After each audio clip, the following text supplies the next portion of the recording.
Disney has been manufacturing pop stars for the past 20 years. They missed out on Britney Spears. They struck gold with Hilary Duff. We all know Miley, Selena, Demi, and the Jonas Brothers. And the most recent example is Olivia Rodrigo. There's no debate that Olivia Rodrigo is the biggest new artist of 2021. She debuted her first 3 singles at number 1 on the Billboard. And she's fucking terrible. I just want to mention Olivia Rodrigo is a great example of society.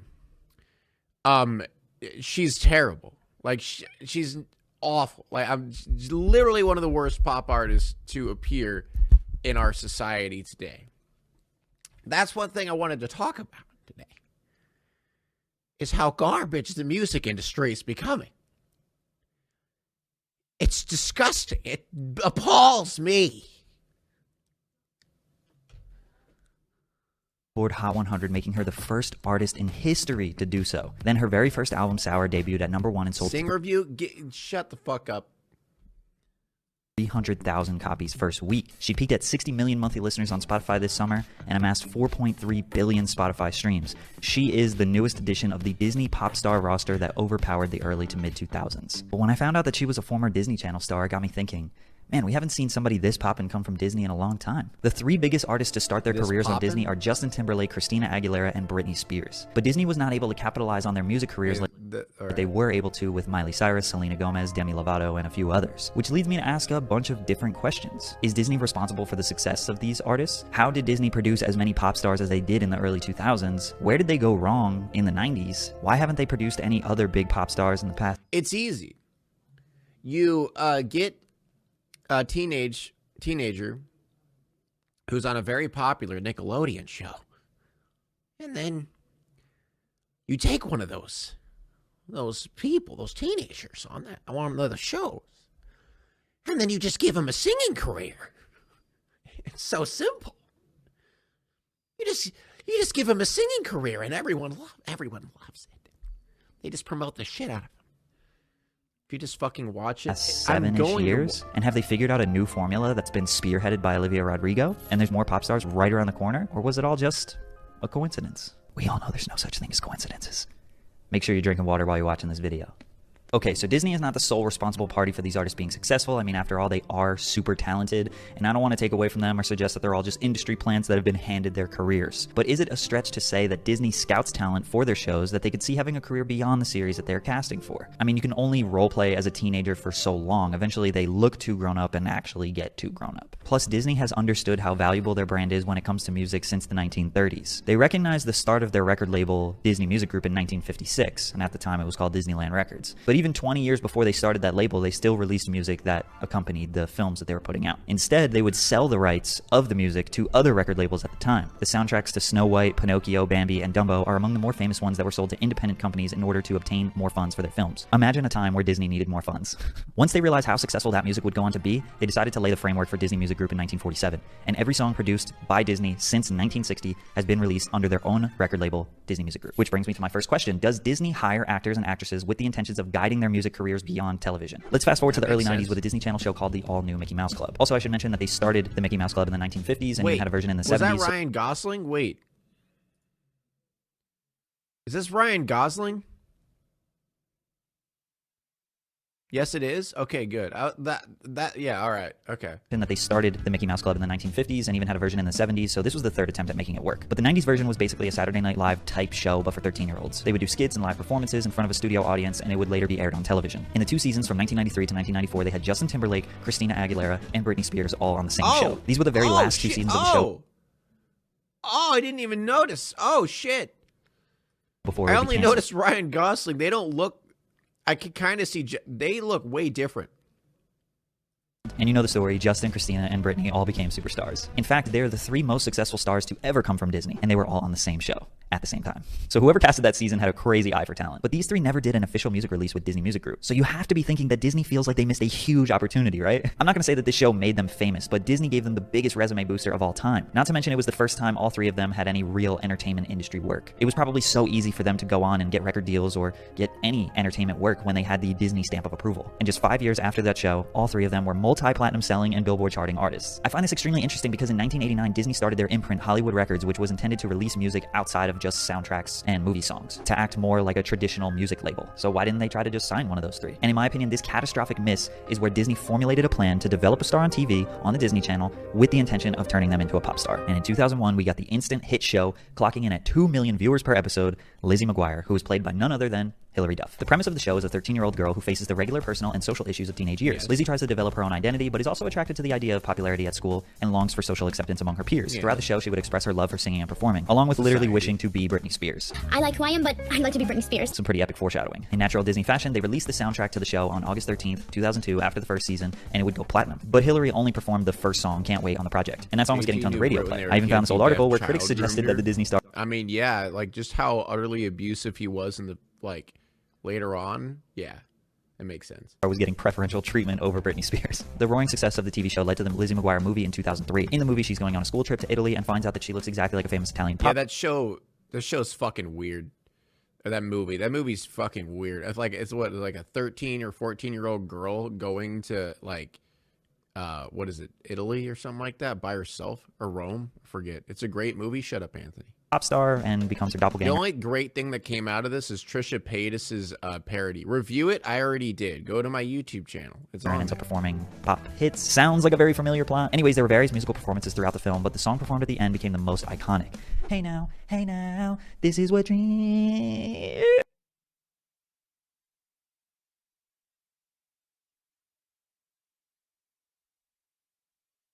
The fuck?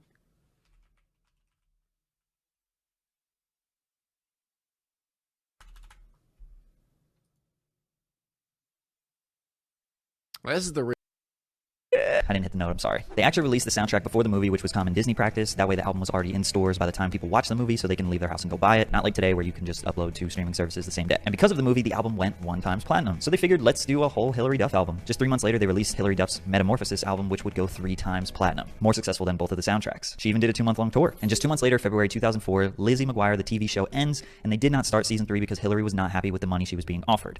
How are there 2 of her? I don't know, man. I don't know how she figured that one out. The downfall. July of 2004, they did a Cinderella story, which was a huge success and has an estimated profit of about $75 million. And I kind of summarized all of this, but Lizzie McGuire was huge at this point. I mean, they were making hundreds of $millions in merchandise. They had video games. They had probably perfumes. Everything surrounding Hilary Duff was a hit, and she was the Disney star before that was really a thing. But at this point, Hilary was not happy with the image she developed on Disney. She consistently played the same character, nerdy, unaccepted, and awkward girl trying to figure out her life. Her third album would be released. Isn't that crazy that the movie wasn't good but made so much money?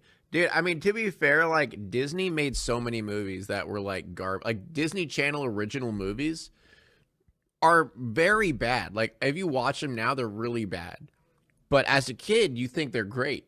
You know, like, you just don't think about how shit it is because they just appealed to the children very well. On her 17th birthday, and she had way more involvement on it than the first one. She tried to break the Britney Spears mold that Disney forced kind of on her and went for a more punk Avril Lavigne type vibe. The album would sell 1.8 million records, so it was very successful. But at this point, she wouldn't work with Disney again on a film or TV show, and she would only focus on her music and release through Hollywood Records. Her next 2 albums, Most Wanted and Dignity, would go on to have mild success. But in my opinion, Disney tried to manufacture exactly what they missed out on in the 90s. They attempted to recreate Britney Spears. And I know that sounds rough, but Hilary's first album was literally a kid-friendly Britney Spears album. And I think she realized this in 2004 when they tried to negotiate Lizzie McGuire season 3. She became resentful of the Lizzie brand and fame, and once the turmoil started with Disney, her success as a musical artist fizzled out. But once they received that massive success... Dude, what happened to them? Why didn't they ever become a thing? Like, that Rush song was a slapper. That Rush song kind of slapped. On Hilary. I have a feeling that the talent scouts at Disney turned up a notch. They weren't going to make the same mistakes they did in 93 and 94 with Britney, Justin, and Christina. And they had the success of Hilary Duff to prove that they were on the right track. Hilary was the blueprint, and she knows this. If it wasn't for you, there wouldn't be a Miley, a Demi. Do you ever look at it like that? Like, you kind of started what they're doing now? I do, but I don't sit around and like take credit for it. And for the next 7 years, they were about to churn out pop star after pop star, and the Rushes by Ali and AJ. That's what I was saying. Best artist rollout in history was about to begin. 2006, High School Musical. Like the song on Twitches.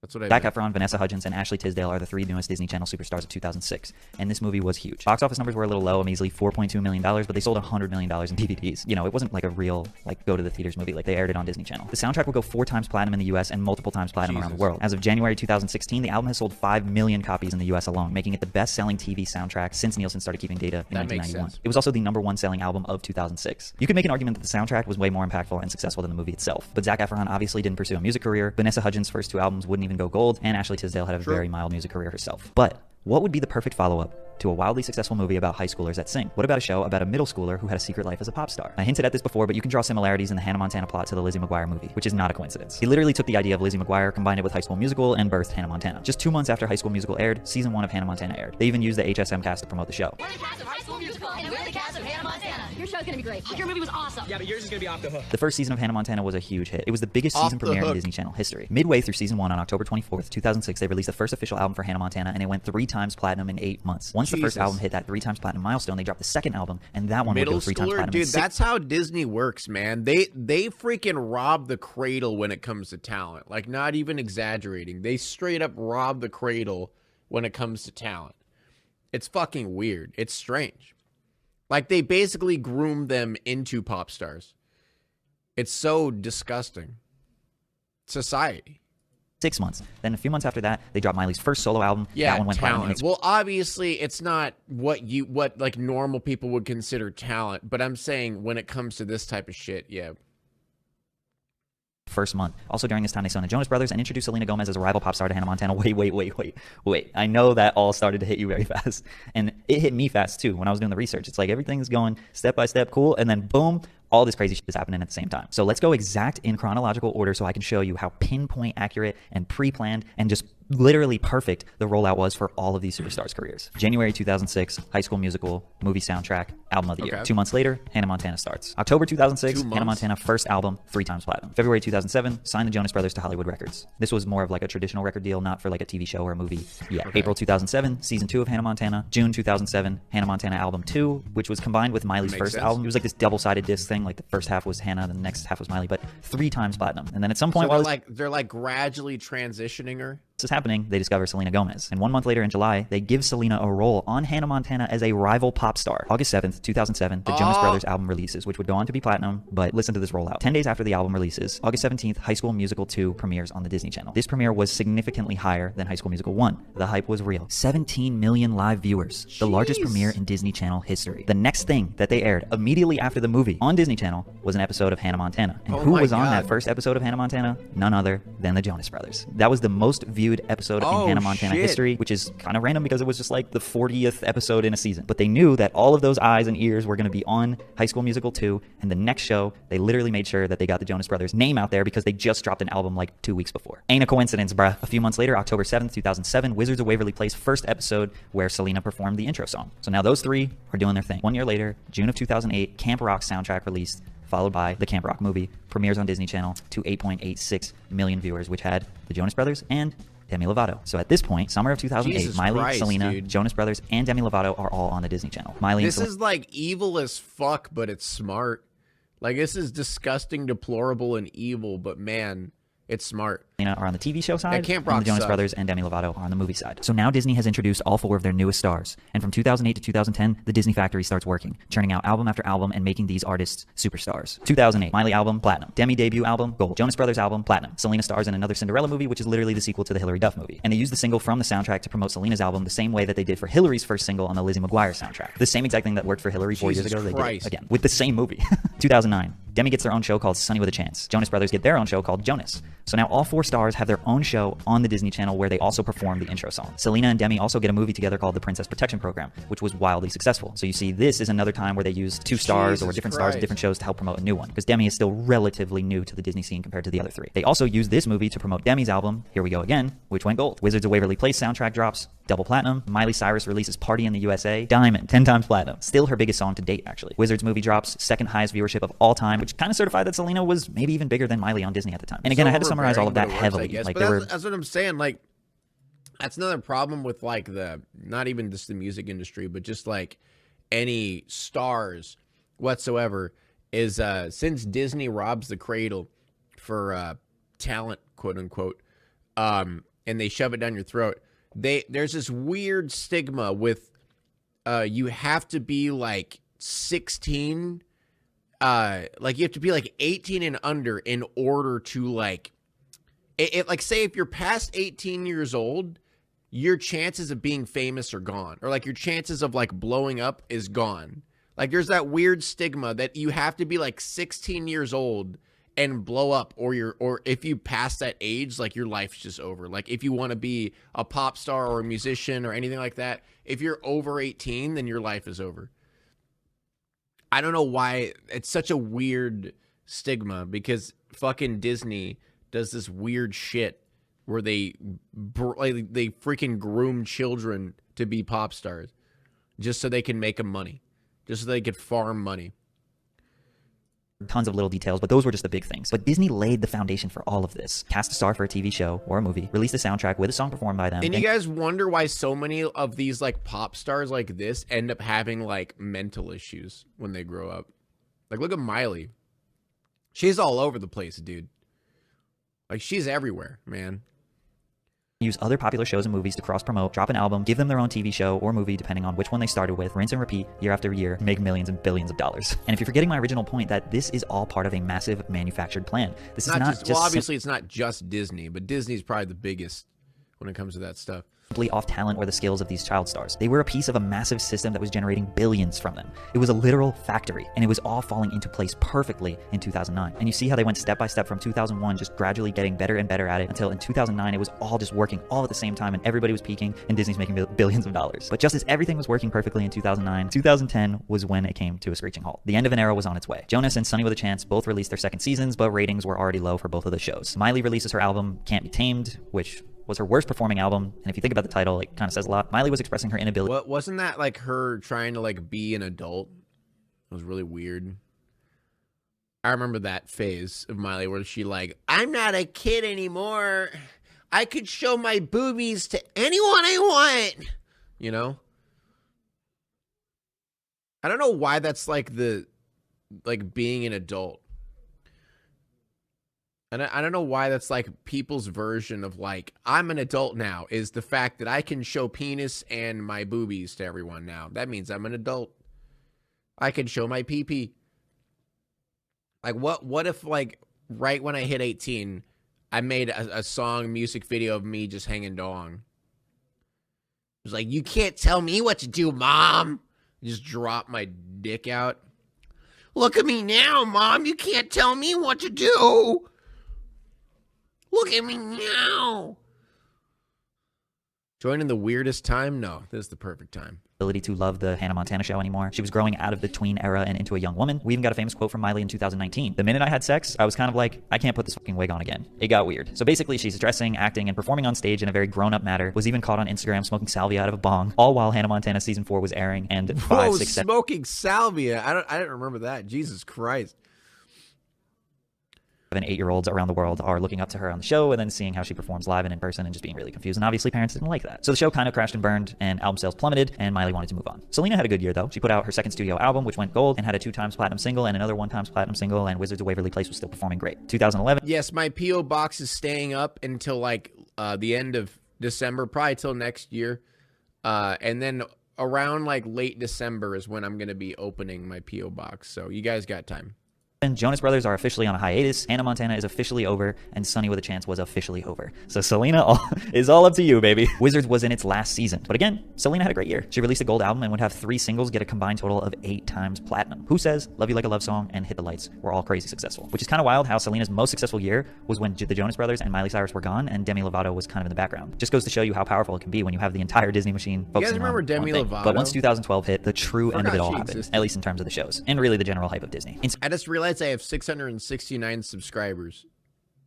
I really hope no one subs and ruins that. Instagram and Vine were just about to be the biggest things in young kids' lives, and all their stars were just not children anymore. From 2012 to 2019, They didn't break anyone the size of Selena or Miley, at least not on the Disney Channel. And there are some honorable mentions that came from Disney that had some hot moments, Zendaya being one of the biggest, but she's basically only pursuing acting despite having some music success. Let's be honest, nothing to the scale of Selena and Miley. Demi and Selena are still releasing under Hollywood records for a few years beyond that, though. And Demi actually saw most of their success way after their time on TV. From 2013 to 2017, Lovato would release albums and singles totaling 25x platinum, which brings us back today to Olivia Rodrigo. She had a role in Bizaardvark with Jake Paul. Show was trash. I don't know. I didn't watch it. I was a whole ass adult. Did anyone actually watch Bizaardvark or whatever the fuck? What even was that show? Was it real? I was convinced that it just didn't exist. that point. But her more significant role and bigger fame came with the Disney Plus show, being the star of High School Musical, the musical, the show. Trash ass name. But she wrote 2 songs, All I Want and Just for a Moment, on the soundtrack, which were very successful songs. I mean, nothing to the level of the original High School Musicals, but who doesn't love a good reboot? And then she would go on to sign with Interscope Records and work on her debut album Sour, which broke numerous records. Good. So Olivia never released any music with Hollywood Records. No. And it's weird because like Olivia Rodrigo, all she does is just rip off everyone's songs. It's weird. Like, not even everyone's songs. She rips off everyone's album art, too. Like, she's trash. Like, she's actually trash. Solo songs. Like, at least back then, like, they had original shit. To an extent. But, like, holy fuck. Olivia Rodrigo's garbage. No albums, no nothing, aside from the songs that were in the High School Musical show. And after all the research I did, after everything I've laid out in front of y'all, it raises so many questions. And I have a few speculations. Maybe Disney has just recently... Oh yeah, and she scammed children over merch. Like, she's literally the worst person. I mean, to be fair, I don't know if it's her necessarily, but it's whoever her, you know, Disney fucking sucks, basically. Figured out how to adapt to the new TV climate with Disney Plus, because we all know people ain't watching cable, and they haven't been for the past few years. They don't know how to adapt to this new music climate because the only way they had successful record sales was by dropping albums the same day that they premiered a movie or a TV show that had the artist in the damn show. So Olivia was able to get her fame up, then quietly move over to a real record label who could make her a star in 2021. Or this. Disney makes these people famous. I mean, everyone, starting with Hilary Duff, all got their fame from Disney. No question, no debate. Maybe Disney has one of them for life contracts, where they low-key get a small percentage of everything that they make forever. So it doesn't really matter if the talent releases with another label or uses them to become famous, because they got that finder's fee forever. Which sounds kind of like a conspiracy, but think of the platform and the resume Disney gives you when you're a young talent, actress, music, whatever it is. You have the Disney stamp of approval, like the biggest... Imagine being a parent and like signing your child's soul away. You have to have like no... You have to only just want money. Like, you literally are signing your kid's soul away. Business ever. There is no doubt that Disney has mega connections in these record labels. Hell, they could probably even buy every single record label out there. So is it really a stretch to say that if you get discovered by Disney, maybe they got you for life? Or the third, which is a bit more positive and a little more open-ended. Maybe Disney finally figured out the finesse, and Disney Plus is about to give us a whole new era of Disney pop stars. And they have been plotting and planning their new blueprint for the past 7-ish years, and Olivia is their first example. Kind of like when they missed out on Britney in '94 and made Hillary in 2001. Disney kind of held on to Demi and had a lot of success with her for the past few years, but they've been plotting and working on something new, and we have Olivia. Maybe this is just the beginning of the Disney Plus era, which would mean more iconic shows, and even better, iconic pop stars, iconic music. But what do you think? New videos on my main channel every... You got... Actually, yeah, let's... Wait, let me look up, Rigo... stolen album art. So here's one of them. Wasn't it Blondie or Hole? So this is one of the album arts that she stole. I think she stole multiple, right? I forget.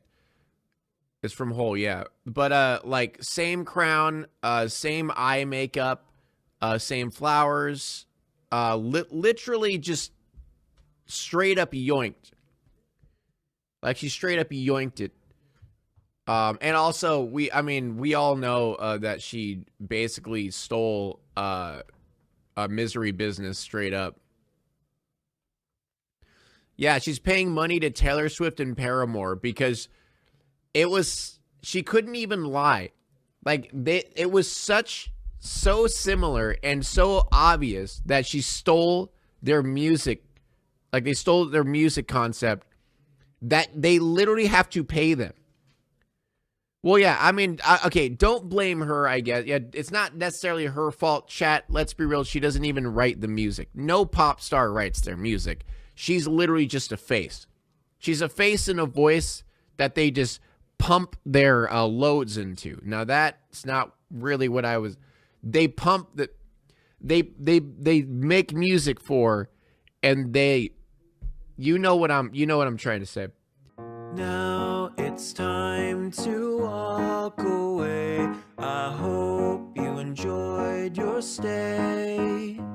Did you laugh or cry or maybe subscribe? I'll thank you either way. You know I will miss you. I hope you return. Tell your friend or your mother to get me of you.